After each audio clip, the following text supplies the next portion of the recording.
बस. आणि याच बरोबर भीमरावचे ग्रॅज्युएट होण्याचे स्वप्न या वर्षासाठी तुटून गेले आहे.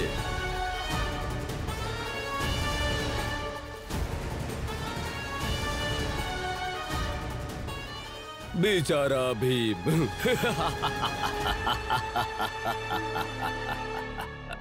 अभिनंदन. सर्व उच्च जातीच्या लोकांचे खूप खूप अभिनंदन.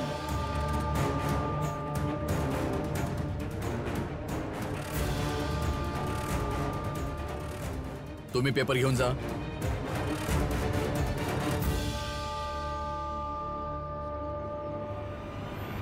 थांबा.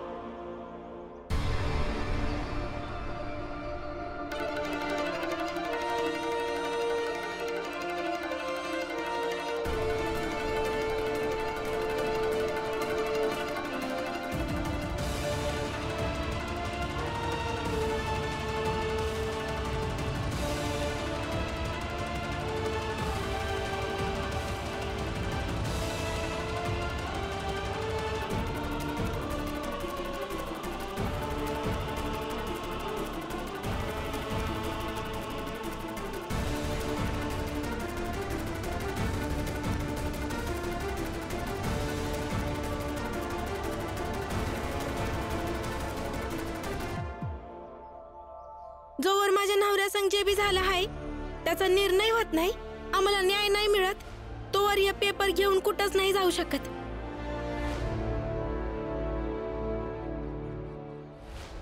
हिम्मत आहे तुमची यांना थांबवायची? हिम्मतीबद्दल बोलू नका. जीव पण देईन, पण स्वतःच्या नवऱ्याची परीक्षा फुकट नाही जाऊ देणार.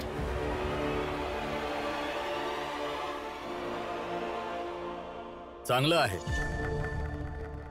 तर मी आताच पोलिसांशी संपर्क साधतो की खालच्या जातीची लोक इथे येऊन दंगा करत आहेत. मग तुम्हा सर्वांना पोलीस उचलून घेऊन जातील. बोलवा साहेब बोलवा. 2 वेळच्या जेवणासाठी आम्हासनी किती संघर्ष करावा लागतोय. आणि माझं पोट मारून मी भीमसाठी जेवायला घेऊन गेलो होतो, कारण त्याच्या परीक्षेत माझं बी योगदान असावं. ते योगदान असंच व्यर्थ नाही जाऊ द्यायचो मी.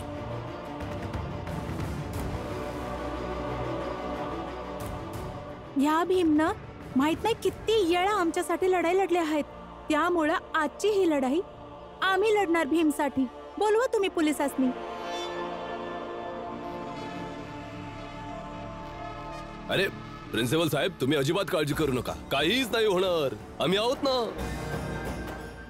आणि तसंही काहीच करू शकत नाहीत हे लोक. तसं बी आम्हाला काही करायचं बी नाहीये. भीमला परीक्षा देऊ द्या, नाहीतर आम्ही इथं असंच हात पकडून उभं राहू. जरा जास्तच हिम्मत वाढली आहे तुम्हा लोकांची. ठीक आहे, तर मग उभे राहा असेच. आणि मी आत्ताच उच्च जातीच्या लोकांना बोलावून येतो. तर मग रक्ताचा संघर्ष व्हायचा असेल तर होऊ दे.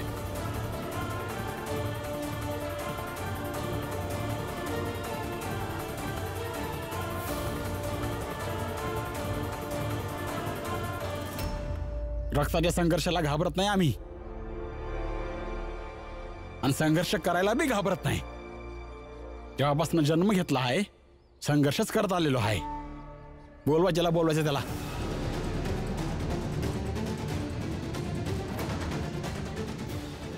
हे बघा, माझ्या एका पेपरसाठी हे सगळं होतंय हे योग्य नाही वाटत आहे मला. नाही भीम, जे होतंय त्याला होऊ दे. आणि तुम्ही काळजी घेऊ नका, लढाई वगैरे काही होणार नाही. बाळा दादा ज्यांना आणायला गेलेत ते येतच असतील.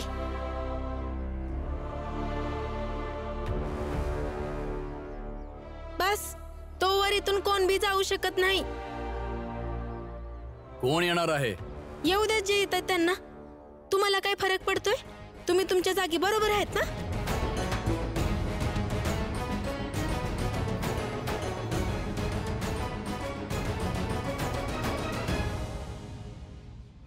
जिजाबाई,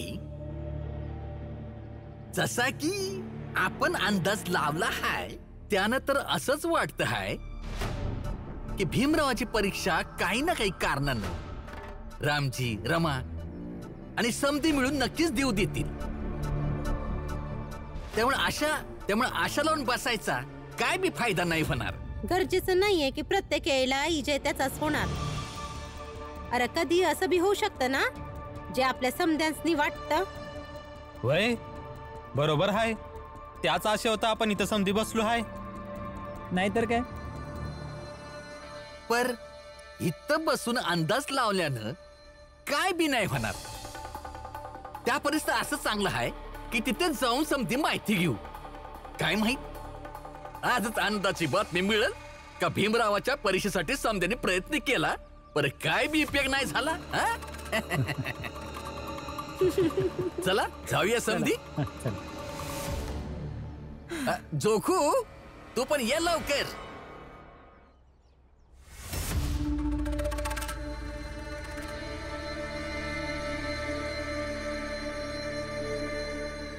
अरे कोण येणार आहे काय सांगाल तरी.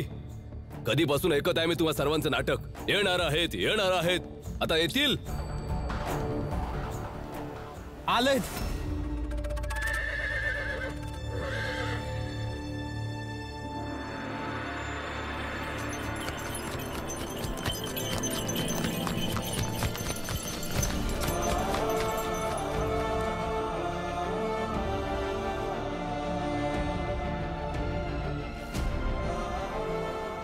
या साहेब.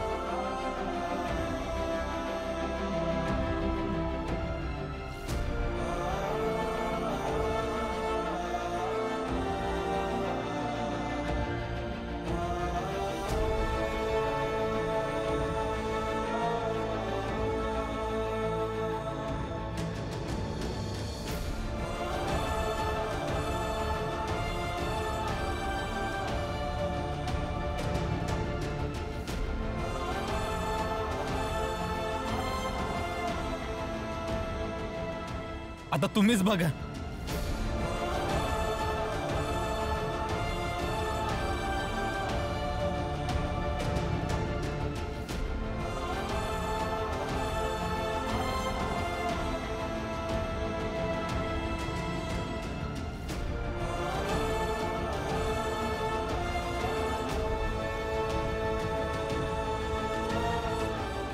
सयाजी महाराजांसाठी काम करणारा अधिकारी आहे.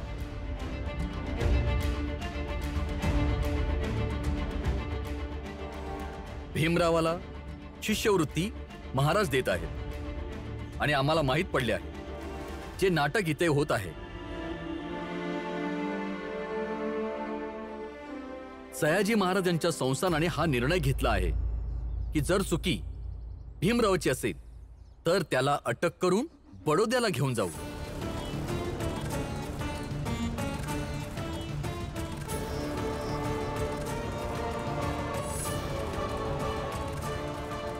आणि जर चुकी कॉलेज प्रशासनाची असेल तर त्यांना देखील अटक करून घेऊन जाऊ.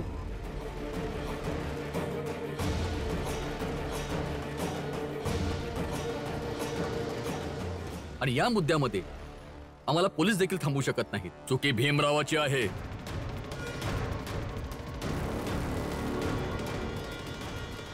त्याचा निर्णय आम्हाला घेऊ द्या. भीमराव आणि तुम्ही सर आणि तुम्ही तिघही आतमध्ये चला.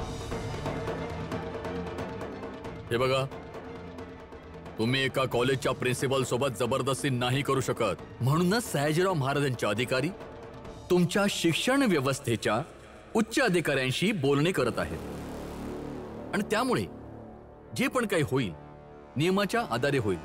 तुम्ही आतमध्ये या. आतमध्ये चला तुम्ही.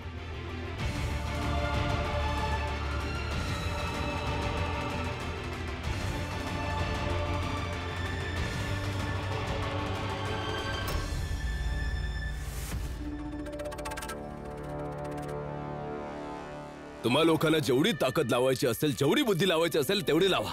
काहीच होणार नाही त्याच्याने. काहीच नाही. बघत राहा. आज पण तुम्ही रिकाम्या हातीच परत जाल. आम्ही कुठल्याही इतर गोष्टीसाठी समोरासमोर उभे असतो तर कदाचित आम्ही झुकलो असतो. पण आज गोष्ट माझ्या नवऱ्याच्या शिक्षणाची आहे. इथं तर आम्ही झुकणार नाही.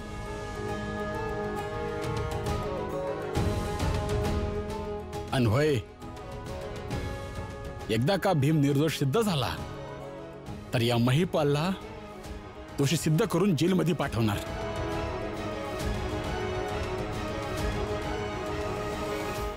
मग कोठड्यात करत राहा शुद्धीकरण.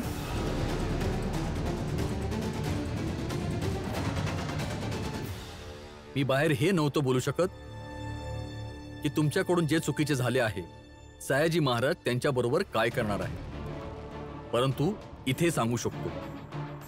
काय करणार? हे बघा, जर आम्ही भीमरावाला शिष्यवृत्ती देऊ केली नसती तर हा मुद्दा तुमच्या कॉलेजचा असता, परंतु आता हा आमच्या न्यायाचा मुद्दा आहे.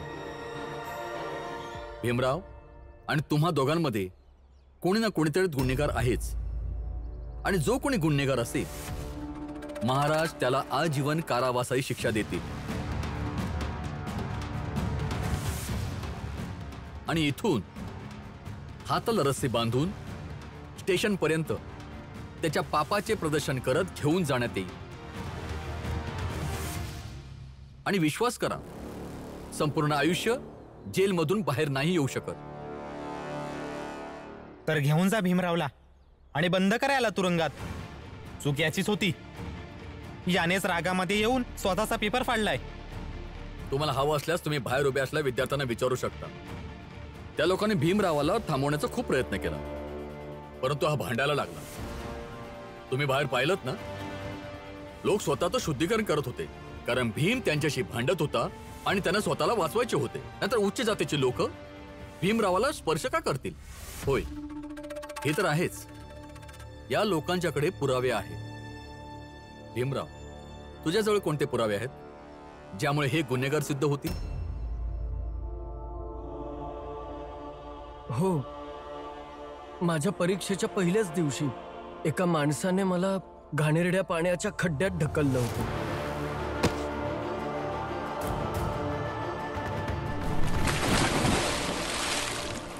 म्हणजे मी इथे कॉलेजमध्ये वेळेवर नाही पोहोचू शकेन. दुसऱ्या दिवशी डस्टर फेकून मला इथे मारला होता. मग एका दिवशी माझा पेपर बदलण्याचा प्रयत्न केला.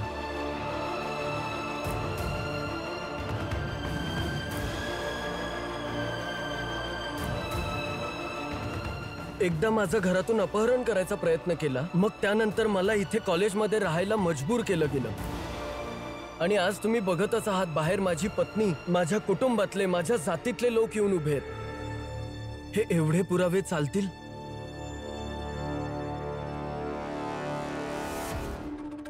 होय, भीमच्या बोलण्यामध्ये सत्यता आहे हे आम्हाला देखील माहित आहे. आणि त्यामुळेच भीमराव गुन्हेगार कमी आणि तुम्ही लोक जास्त गुन्हेगार दिसत आहात. आणि तुम्हीच लोक काय, प्रिन्सिपल साहेब, फक्त तुम्ही. कारण तुमच्याच सांगण्यावरून यांनी हे सर्व केलं असेल. त्यामुळे प्रिन्सिपल साहेब, तुम्हाला आमच्यासोबत यावं लागेल. आणि ज्यांनी देखील यांना साथ दिली त्यांना देखील आम्ही घेऊन जाऊ. आणि तुम्ही सर, जर तुम्ही यांच्या विरोधात साक्ष द्याल तर तुम्ही वाचू शकाल. नाही नाही, मी गवाही देणार मी गवाही. प्रिन्सिपल सरांच्या बोलण्यावरच मी सगळं काय केलं. साथ देण्याच्या ऐवजी तू आता हे करतोयस. तुमच्यापेक्षा चांगले तर खालच्या जातीचे लोक आहेत, कमीत कमी सोबत तरी आहेत. चला सर बाहेर, तुमचे हात बांधून तुम्हाला उडत घेऊन जाऊ.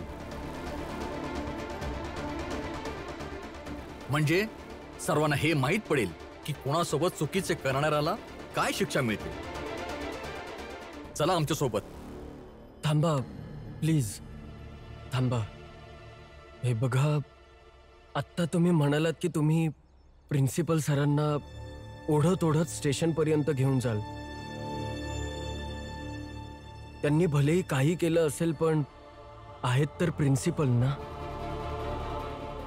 हे दोघं गुरु आहेत माझे, आणि गुरूंसोबत हे सगळं होत असेल तर एक शिष्य बघू नाही शकणार. जेव्हा तुम्ही ह्यांना स्टेशन पर्यंत ओढत घेऊन जाल तेव्हा बघणाऱ्या लोकांना हे माहीतच नसेल की ह्यांचा अपराध काय आहे. तर ह्यांच्या प्रतिष्ठेवर, ह्यांच्या सन्मानावर, ह्यांच्या जागेवर आरोप लावतील, त्रास देतील, ह्यांना वाईट साईड बोलतील. आणि ह्या सगळ्यातून जे वाईट वाटेल ते एका खालच्या जातीच्या व्यक्तीशिवाय अजून कोण सांगू शकेल.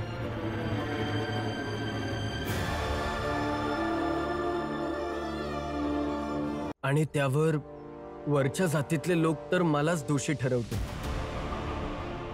म्हणतील हा भीमराव एक विद्यार्थी असून देखील आपल्या शिक्षक आणि प्रिन्सिपल सोबत असं केलंय. परंतु कोणाला तरी गुन्हेगार म्हणून घेऊन जावंच लागेल. जर तुला यांची एवढीच काळजी आहे तर मग तू चल.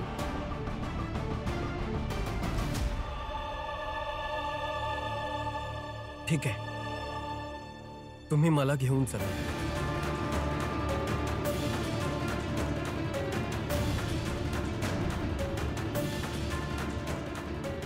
ह्या सगळ्यामध्ये ह्यांचा अपराध लपवणं हा माझा हेतू नाहीये. माझं हेही म्हणणं नाहीये की ह्यांनी जे काही केलंय आपण ह्याकडे दुर्लक्ष केलं पाहिजे कारण की हे शिक्षक आहेत. मला फक्त एवढंच हवंय की एका शिक्षकाचे धिंडोरे नाही उडवले पाहिजे. आणि ह्यांनी जो अपराध केलाय त्या अपराधाची शिक्षा बंद खोलीमध्येही दिल्या जाऊ शकते. न्याय आम्हाला करू दे भीमराव. जर तू स्वतःला अपराधी समजतोस तर चल आमच्या सोबत. सोडून देऊ तुझ्या प्रिन्सिपलला.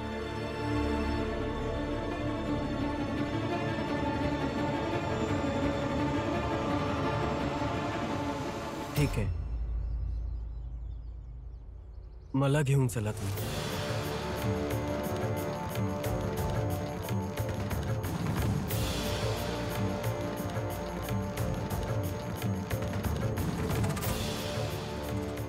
घ्या सर,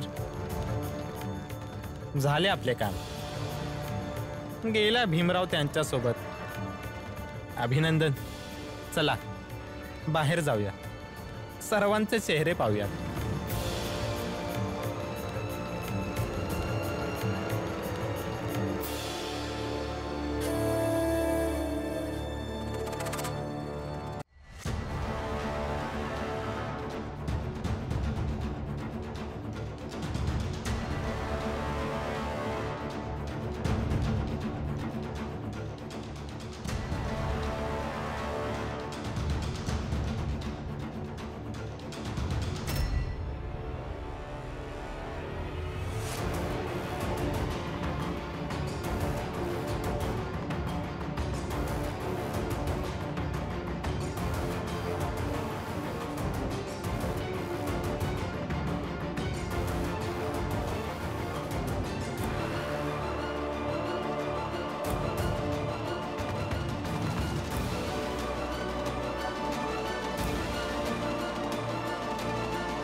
निर्णय झाला आहे. चुकी भीमरावाचीच आहे.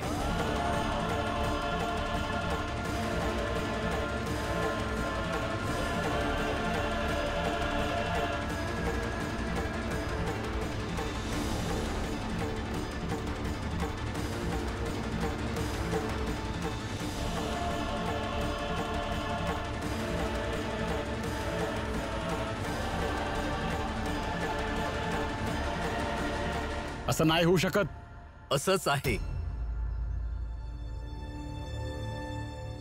आम्ही भीमरावाला बडोद्याला घेऊन जात आहोत.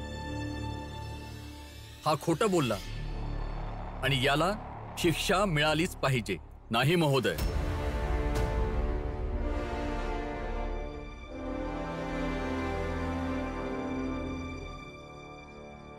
खोटारडा भीमराव नाही, मी आहे.